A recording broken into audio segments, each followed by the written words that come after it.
All right, Sean asked this question, section 7.6, practice question 4. Let me make a better P there. And it's not much of an improvement, but oh well. My hands are not as steady as they used to be.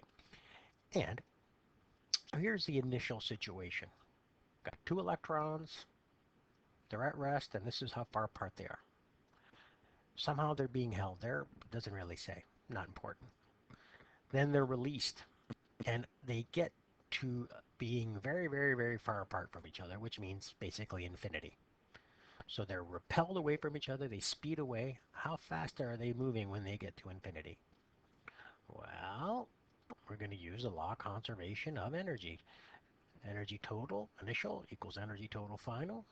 And the energies involved here are electric potential energy and kinetic energy, but it wasn't moving to begin with, so we're going to eliminate that term.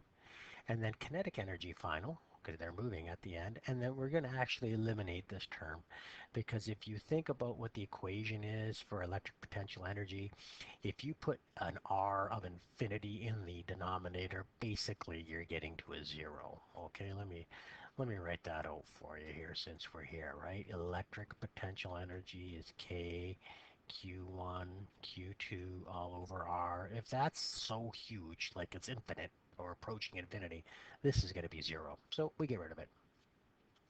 The other thing we're going to do is we're going to put the expression in for the electric potential energy, K, Q, Q all over R initial. They tell you R initial, and it's easy to find the charge on an electron. That's easy to find.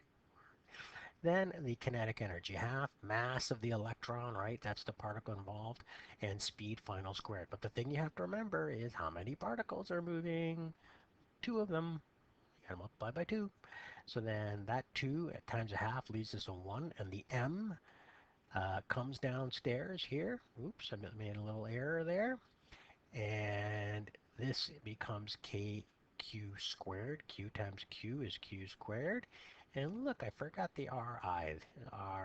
That's still there, but the m comes downstairs, and that'll leave final speed squared on this side. You can plug all of that in there and find what that is. Pretty straightforward. Thank you so much for asking the question, though. I really appreciate it.